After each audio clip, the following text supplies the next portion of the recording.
aujourd'hui on va se retrouver pour une vidéo que moi j'adore consommer avant une course officielle que je vais faire ou un raid, etc. J'adore et j'aime beaucoup entendre et connaître les expériences des autres personnes, des autres coureurs qui partagent soit la même passion, soit tout simplement qui font une course similaire à la mienne pour savoir un petit peu comment ils ressentent les choses, comment ils vont s'y prendre, un peu leur stratégie de course pour que ça puisse m'aider à trouver soit la mienne ou à me dire ah ça j'y avais pas pensé, c'est une bonne idée, merci d'en avoir parlé, etc. Donc là, je vais vous parler de mon premier semi-marathon que j'ai fait donc en mars 2023 comparé à celui que je suis en train de préparer qui est dans quelques jours donc pour le semi-marathon de Barcelone donc en février 2024. J'ai fait un marathon entre ces deux-là qui était un mois après mon tout premier semi-marathon. Mais je ne vais pas vous en parler puisque clairement je n'avais rien refait comme prépa.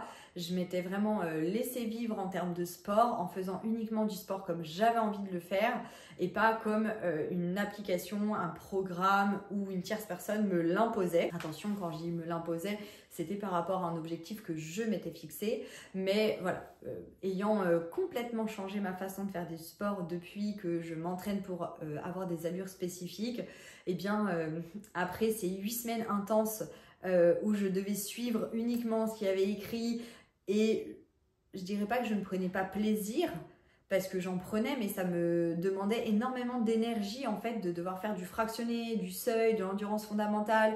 C'était pas du tout comme ça que je faisais de la course à pied auparavant et en fait ce côté juste mettre mes pompes, aller courir, me dire que j'ai juste fait 1 heure, 1h10, 1h30, c'était tout ce dont j'avais besoin et donc c'est comme ça que j'ai fait les choses. J'ai refait aussi pas mal d'elliptiques, bref j'ai fait un mois un peu de pause psychologique de programme pour tenir une allure.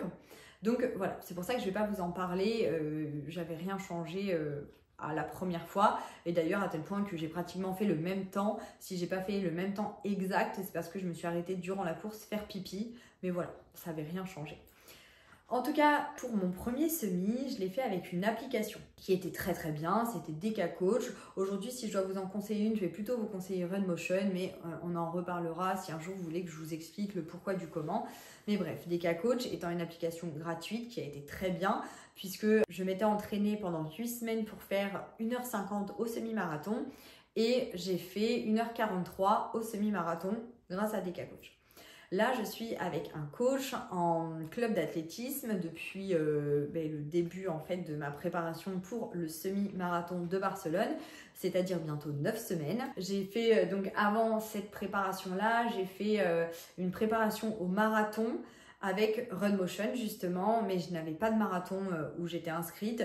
Je partais en raid au moment où j'aurais dû faire un marathon selon la prépa, mais voilà, j'avais pas de marathon, donc voilà. Mais c'est juste que du coup j'ai fait aussi cette préparation là, je crois qu'elle n'était pas très très longue ma prépa, elle devait être de 6 semaines, 7 semaines à peu près.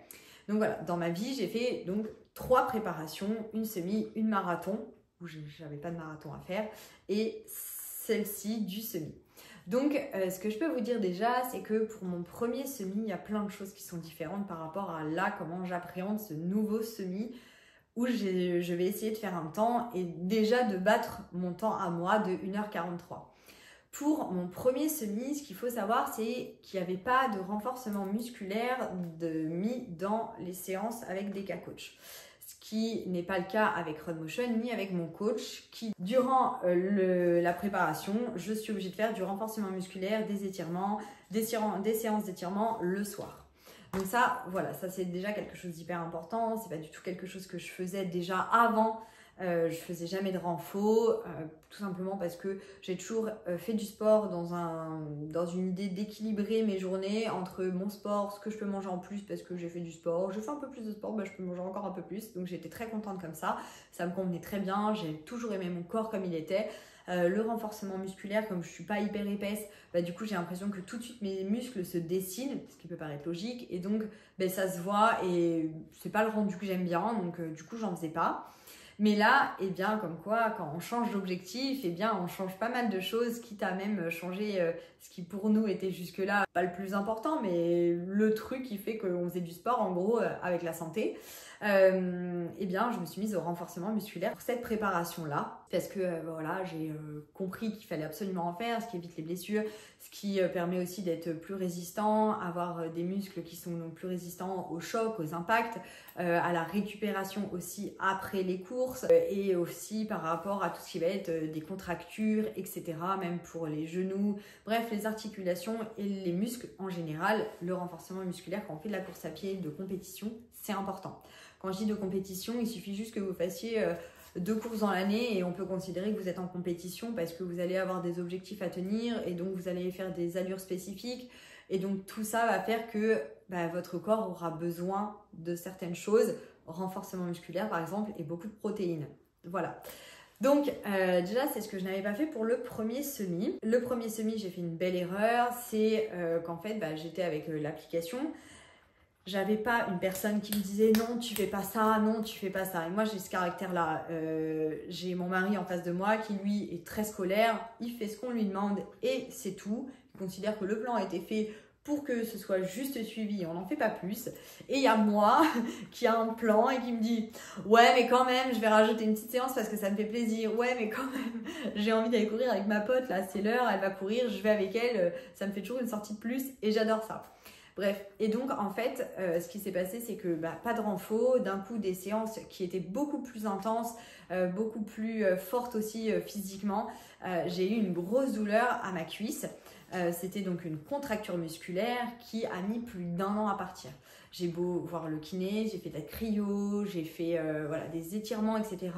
Elle diminuait, mais elle ne s'enlevait jamais. Je dois avouer qu'il y a eu des moments où c'était très compliqué pour moi de marcher, c'est-à-dire que vraiment j'étais comme ça, vraiment c'était assez dur. Mais je continuais parce que voilà, je savais un peu comment diminuer la douleur, je ne savais pas l'enlever. Ne me dites pas qu'il fallait que j'arrête pendant 2 semaines parce que j'ai déjà fait des arrêts forcés en me disant bon je vais faire de l'elliptique ou du vélo ou de la piscine, etc. Parce que moi j'ai besoin de faire du sport tous les jours, mais il n'y a rien qui a fait. Il y a même des fois où je faisais pas du tout de sport parce que je sais pas moi, malade, gastro ou j'en sais rien, je faisais pas de sport pendant quelques jours, ça n'a jamais rien changé. À partir du moment où je refais des allures assez rapides, j'ai mal à cette cuisse là. Seulement, le renforcement musculaire, finalement, me permet de vraiment diminuer la douleur, voire ne plus l'avoir, ou plus systématiquement après des sorties à allure très spécifique et assez rapide, comme les allures de VMA. Donc, le renforcement musculaire, c'est important. C'est vrai que mon corps change, c'est vrai que je me laisse du temps aussi pour voir un petit peu comment il change, à quel point il change, mais bref, en tout cas voilà, ça fait partie aussi de cette autre préparation qui est différente de la première. Autre chose aussi qui est différent, c'est ma façon de m'alimenter. Donc avec mon premier semi, j'avais pas changé grand chose. Là, mon coach m'a proposé de faire un régime alimentaire. Je me rends compte que beaucoup de sportifs font ce type de régime alimentaire avant une course, chose que je ne savais pas, je n'imaginais pas.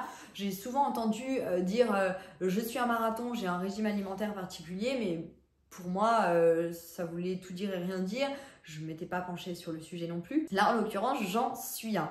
Donc, je vous dirai ça après, ce que ça a donné, les effets, est-ce que ça a été bénéfique, pourquoi, comment et qu'est-ce que j'ai à dire. Mais voilà, déjà, ça, c'est aussi quelque chose qui a changé. Et autre chose, c'est la stratégie de course. En fait, je vous avoue d'ailleurs que je suis assez paniquée puisque mon semi arrive et le premier semi, quand j'y repense, je suis arrivée sur la ligne de départ, ma montre, GPS, hop, il sonne le go, je mets lecture, on y va et je donne tout ce que j'ai à donner.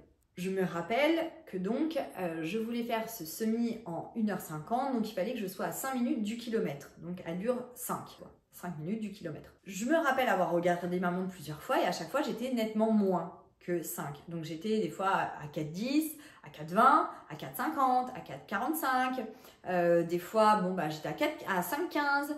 Bref, en fait, je courais comme je pouvais courir. Si j'avais l'énergie, je courais vite. Si d'un coup, j'avais un petit peu moins le souffle ou des choses comme ça, je m'arrêtais. J'allais moins vite. Je me suis jamais arrêtée, mais j'allais moins vite, etc. Visiblement, puisque ma montre me le disait. Donc, il n'y a pas une fois où j'étais stable, en fait. À chaque fois que je regardais, c'était plus la même allure. J'ai fait un temps qui était nettement mieux que ce que j'avais imaginé. Je voulais 1h50 Et j'ai fait 1h43. Est-ce que c'était la meilleure technique? Est-ce que c'était pas ça, de courir? De courir comme j'en avais envie, comme j'en ressentais la possibilité avec mon corps.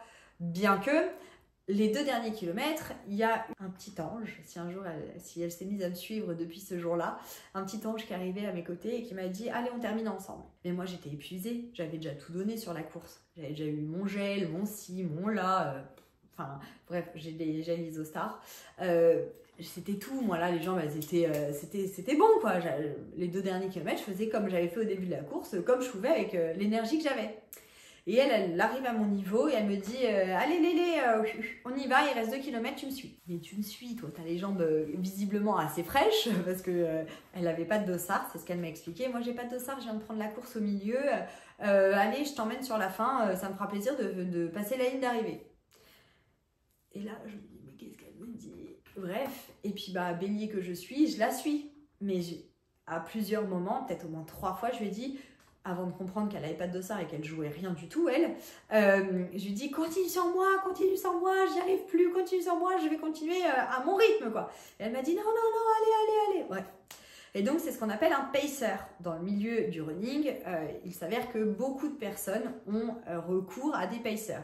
Quand je dis on recourt, c'est des grands mots, c'est-à-dire ça peut être ta copine du dimanche qui court hyper bien, qui a déjà fait v'là des temps sur celui-ci elle le court pas, et elle te dit bah attends viens, ça va me faire ma sortie du dimanche, je vais venir te pacer, je te rejoins par exemple à tel kilomètre et on fait du tel au tel parce que c'est par exemple là où tu rencontres un mur, ou elle te chope sur la fin de course, par exemple du 16 au 21 et tu sais que tu vas tenir une allure assez dynamique et soutenue parce qu'elle est fraîche, qu'elle n'a pas couru avant, elle n'a pas les objectifs, elle a aussi la capacité physique à faire ces allures-là que toi, t'envisages de faire, mais elle les fait depuis bien longtemps, enfin bref. Et donc on appelle ça des pacers, ce qui permet de garder un rythme et de nous aider. Les grands marathoniens ont aussi des pacers. Il me semble que quand ils passent la ligne d'arrivée, ils sont rarement tout seuls.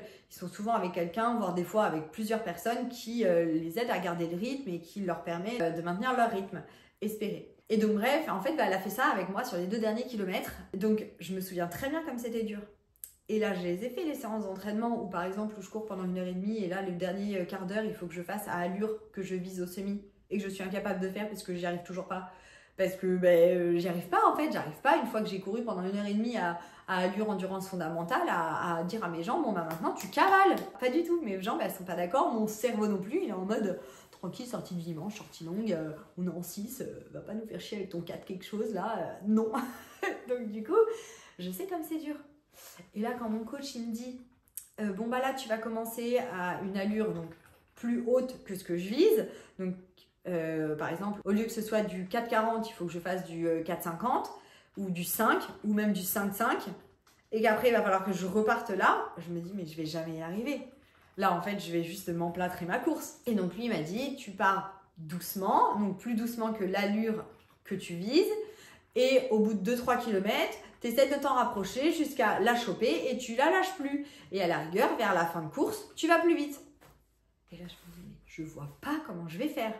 Et en fait, je me retrouve vraiment face à une angoisse, un mur, parce que je me dis, mais je vois pas comment je vais réussir à faire ça, en fait. Parce que aux entraînements, une fois que je me suis calée dans mon allure, en sortir, j'ai du mal. Moi, je sais pas ma façon de fonctionner en fait. Je suis plutôt du genre, je fais comme je peux. Donc bref, ça m'angoisse. Donc je sais que, voilà, je peux vous le dire, mon premier semi, j'avais personne qui m'a donné une stratégie de course. Bien que j'avais dit à ma pote Soso, ce qu'on fait, c'est que les 10 premiers kilomètres, on y va en mode plus tranquille et les 10 prochains, on donne tout parce qu'il nous en reste que 10 à faire. En réalité, c'est pas du tout ce que j'ai fait. J'ai pas du tout réussi à faire ça. J'ai été tête bêche et je me suis dit, écoute, c'est ton premier semi, tu verras. J'étais un peu voilà, en panique. Mais là, je suis plus en panique, je suis en surpanique complet parce que là, du coup, on me demande de faire quelque chose. Si je le fais pas, je vais lui envoyer ma course en détail. Il va me dire, mais pourquoi tu m'as pas écouté? Je sais pas. Je sais pas. Donc, il faut que je l'écoute. Et donc, bref, c'est assez, ça me fait peur en fait. Et il y a du coup toute une stratégie qui est différente entre mon premier semi et celui que je suis en train de préparer un an après. Et cette vidéo, je trouve qu'elle est importante parce que il y a une évolution. Il y a aussi cette fois un RP, un temps record que je veux battre avec moi-même, qui n'était pas le cas la première fois où je voulais juste atteindre un objectif, où je ne pensais pas forcément être capable ou pas capable, mais je ne m'étais pas posé cette question-là, je m'étais dit que c'était bien, 21 km en 1h50. Et bien là, je veux aller encore plus vite que ça, puisque je veux aller plus vite que 1h43, donc bref, c'est quand même quelque chose, disons, c'est pas rien. Et puis bah, en fait, je suis même pas en train de me dire bon c'est bon, j'ai déjà couru un semi, je connais les techniques, je connais les stratégies, je vais faire comme ça, juste bah, j'ai amélioré mes allures, mon endurance, forcément bah, je vais aller plus vite. Non, là j'ai changé mes allures, changé mon endurance, j'ai changé la stratégie, j'ai changé mon alimentation, j'ai mis du renfort, bref. À la fois, j'ai mis plein de choses où je me dis « Ah, ça peut être que cool » et à la fois, plein de choses où je me dis je sais pas, en fait. Pareil, mon semi-Paris, la veille, j'ai fait 20 000 pas parce qu'on était à Paris, qu'on s'est baladé avec les enfants. Là, mon coach me dit « Tu bouges pas de la chambre d'hôtel ». Je dis « Bah, je te le dis, c'est pas possible, j'ai mes enfants, je vais pas les enfermer à la chambre d'hôtel, j'ai un semi à faire. Oui, mais je vais quand même aller me balader. » Et il était là genre non, tu vas éviter, faut avoir du jus le lendemain. En fait, c'est encore trop nouveau pour moi de consommer le sport de cette façon-là. Et c'est vrai que c'est assez, voilà, c'est assez...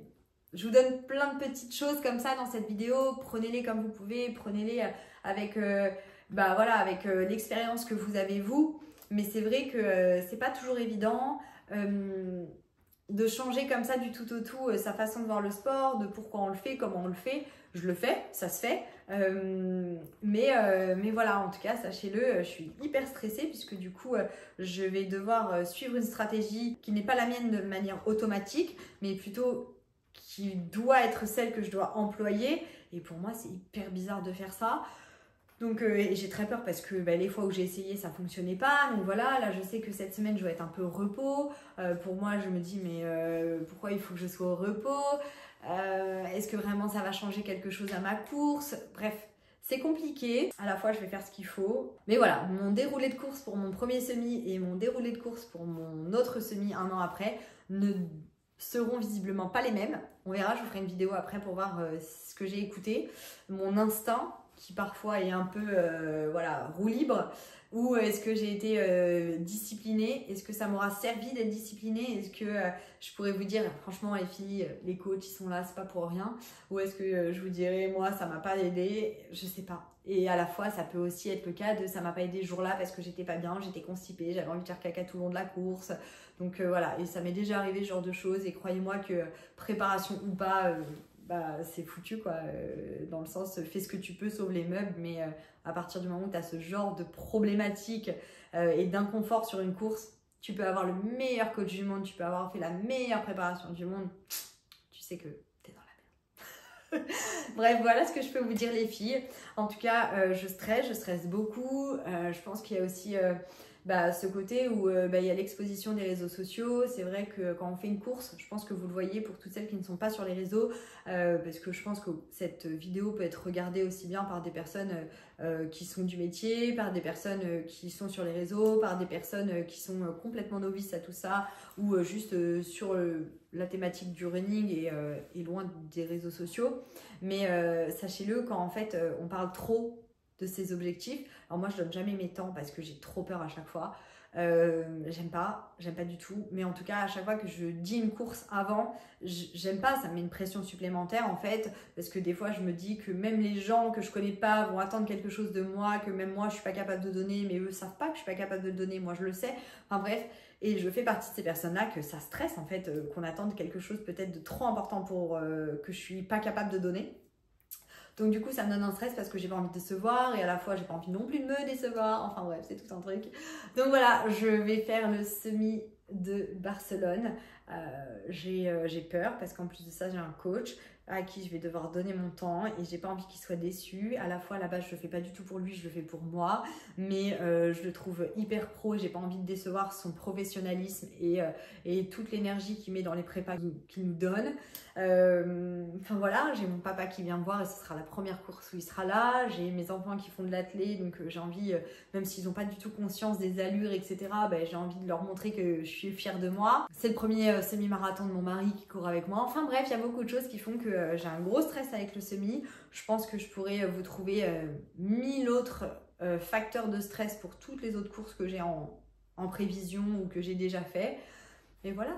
Voilà mes facteurs de stress pour cette course-là. En tout cas, je vous fais des gros bisous. Merci d'avoir regardé cette vidéo. Je la clôture assez rapidement parce que je pense que vous m'avez assez entendu parler. On se retrouve donc pour la conclusion de ce semi-marathon de Barcelone.